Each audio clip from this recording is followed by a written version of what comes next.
Hay momentos en la historia donde la escala de un acontecimiento militar es tan monumental, tan deliberadamente calculada, que su significado real queda enterrado bajo toneladas de ruido mediático diseñado precisamente para que usted no entienda lo que acaba de suceder.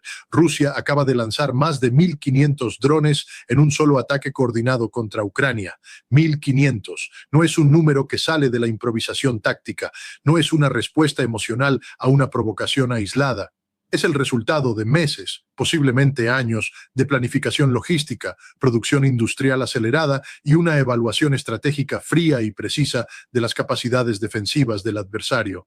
Y mientras los grandes titulares occidentales se apresuran a enmarcar esto como una atrocidad, como terrorismo de Estado, como evidencia de la brutalidad rusa, hay una pregunta fundamental que nadie en los grandes medios de comunicación se atreve a formular con honestidad. ¿Qué le está diciendo exactamente este ataque al mundo sobre el verdadero estado de esta guerra? Porque la respuesta a esa pregunta cambia todo lo que usted cree saber sobre el conflicto ucraniano, sobre la política exterior de Donald Trump y sobre el orden geopolítico que están haciendo ante nuestros ojos mientras el viejo orden se derrumba.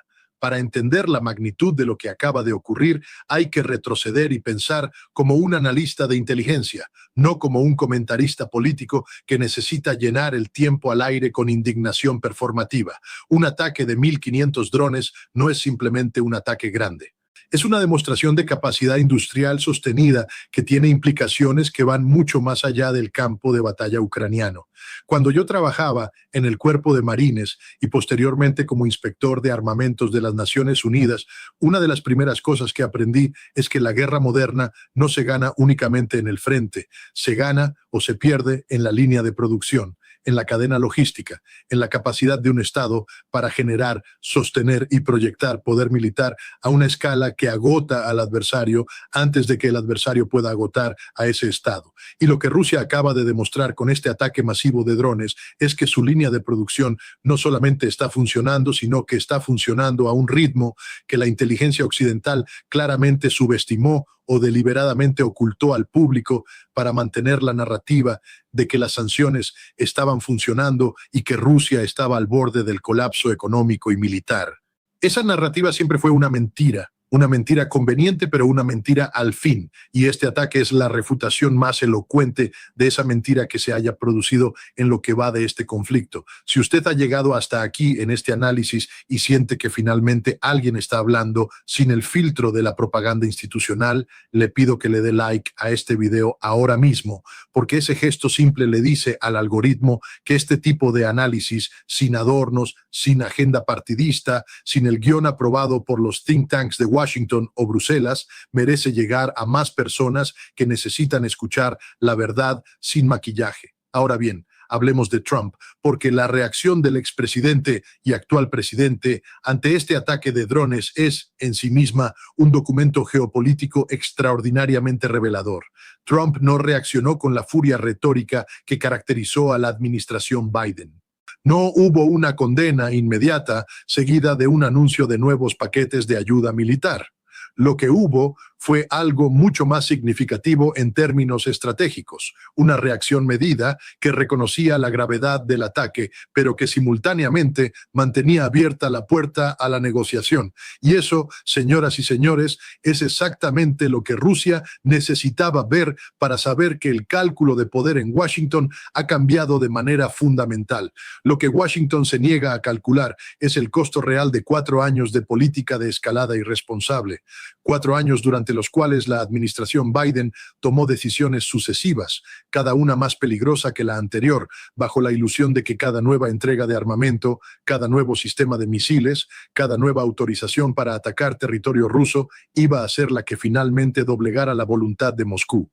No funcionó, no podía funcionar, porque esa política estaba basada en una evaluación fundamentalmente errónea de la naturaleza del conflicto, de los objetivos estratégicos rusos y del umbral de tolerancia del pueblo ruso ante lo que percibe, con razón histórica, como una amenaza existencial a su nación.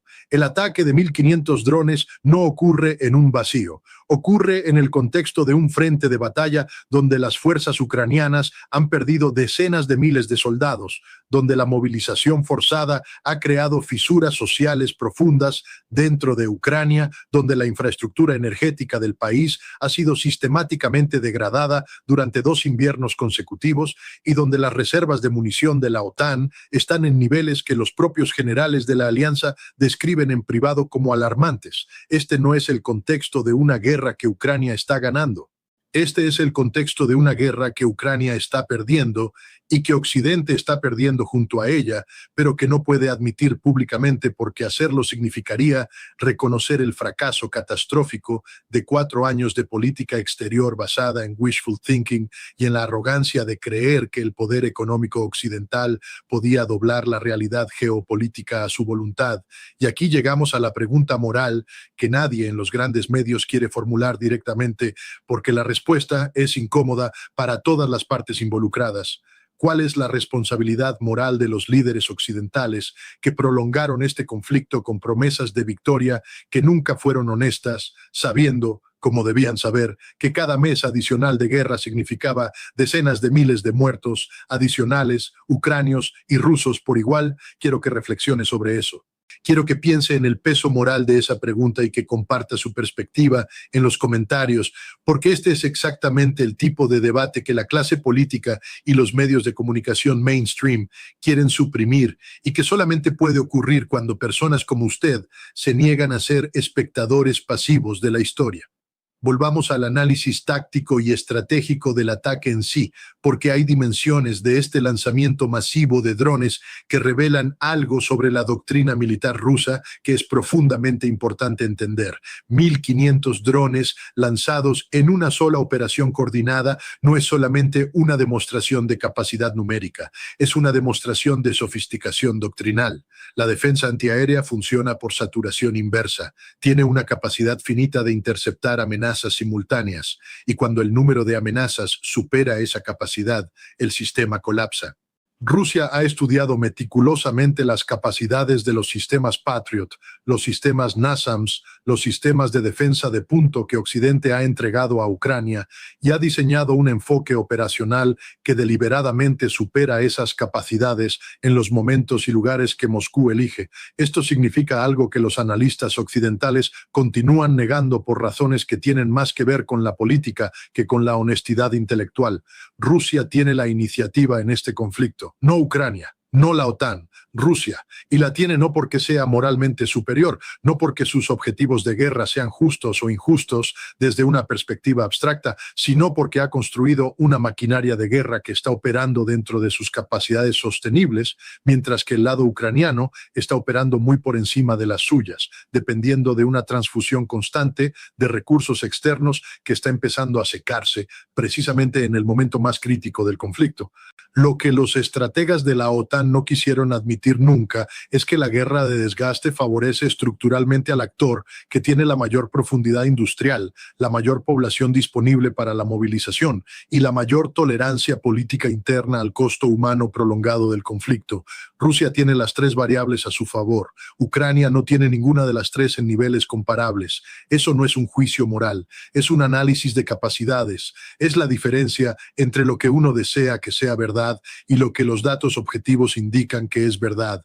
Y Donald Trump, para bien o para mal, parece haber llegado a una conclusión similar.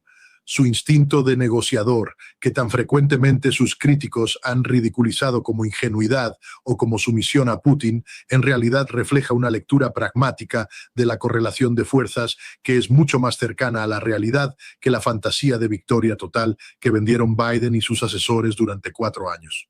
Trump entiende, o al menos sus asesores más capaces le han hecho entender, que no hay camino militar hacia la victoria ucraniana que no pase por una escalada directa entre la OTAN y Rusia, y una escalada directa entre la OTAN y Rusia es un camino que puede terminar en un lugar del que no hay regreso posible. Si está siguiendo este análisis y entiende que el tipo de perspectiva estratégica que estamos construyendo aquí es exactamente lo que necesita para entender el mundo que viene, le pido que se suscriba a este canal ahora mismo, porque lo que está ocurriendo en Ucrania es solamente uno de los múltiples frentes donde el orden mundial está siendo redefinido en tiempo real y usted necesita estar equipado con el marco analítico correcto para navegar lo que viene. Lo que resulta particularmente revelador de la reacción de Trump ante el ataque de los 1.500 drones es lo que no dijo tanto como lo que dijo. No llamó inmediatamente a Zelensky para reafirmar el apoyo incondicional de Estados Unidos. No convocó una reunión de emergencia del Consejo de Seguridad Nacional para anunciar nuevas entregas de armamento. Lo que hizo fue algo mucho más calculado desde una perspectiva diplomática. Abrió un espacio de ambigüedad deliberada que le permite a Rusia saber que Washington está reevaluando su posición, que le permite a Ucrania entender que el cheque en blanco de la era Biden tiene una fecha de vencimiento y que le permite a Trump mismo mantener la flexibilidad táctica que necesita para intentar lo que ninguno de sus predecesores inmediatos tuvo ni el coraje ni la visión estratégica de intentar: un acuerdo negociado que detenga la sangría.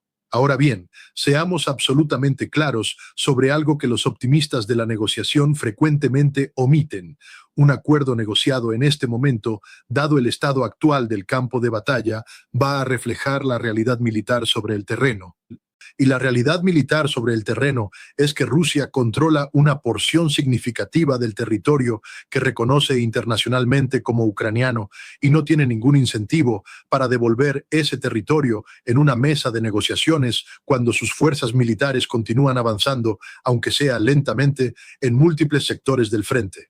Eso significa que cualquier acuerdo de paz que sea genuinamente posible en este momento va a requerir que Ucrania acepte condiciones territoriales que serán políticamente devastadoras para Zelensky internamente y que serán presentadas por sus críticos como una capitulación.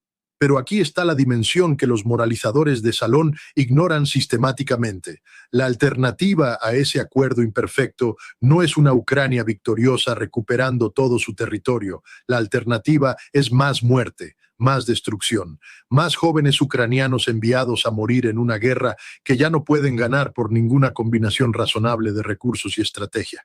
Y en ese contexto, la pregunta moral que cada líder europeo, cada comentarista que ha estado aplaudiendo la continuación indefinida de este conflicto, cada político que ha ganado capital electoral prometiendo que la línea dura funcionaría, debe responder es esta: ¿están dispuestos a ser honestos con sus ciudadanos sobre lo que sus políticas han producido realmente? El ataque de los 1.500 drones es, en ese sentido, mucho más que una operación militar.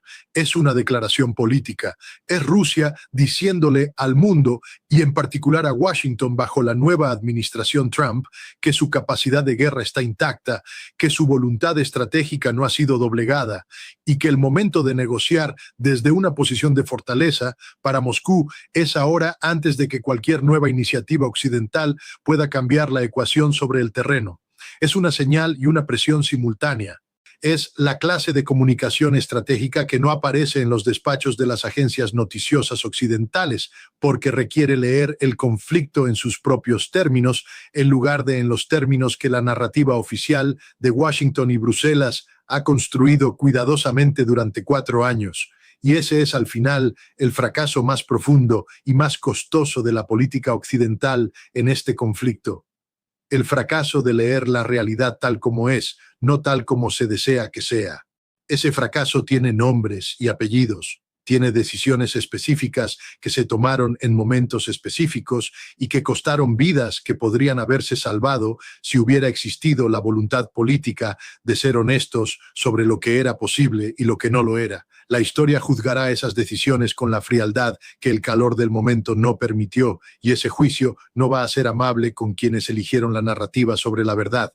El veredicto estratégico de este ataque de 1.500 drones es claro para quien tenga los ojos dispuestos a ver. Rusia no está agotada, Rusia no está al borde del colapso, Rusia está ejecutando una guerra de desgaste con precisión creciente contra un adversario que está llegando al límite de sus recursos humanos y materiales, y está haciéndolo en un momento en que la administración americana, más favorable a una salida negociada en años, acaba de asumir el poder. El mundo que emerge de este conflicto no va a ser el mundo que prometieron quienes empujaron la política de escalada. Va a ser un mundo redefinido por las realidades del poder, de la capacidad industrial, de la voluntad estratégica y de las consecuencias de décadas de arrogancia geopolítica occidental que confundió la capacidad económica con la omnipotencia estratégica.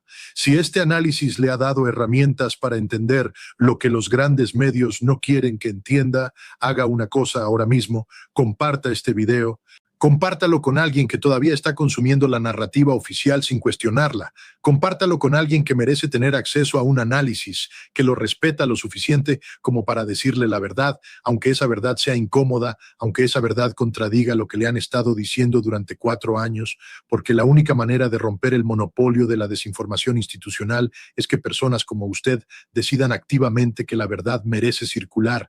Esa decisión está en sus manos.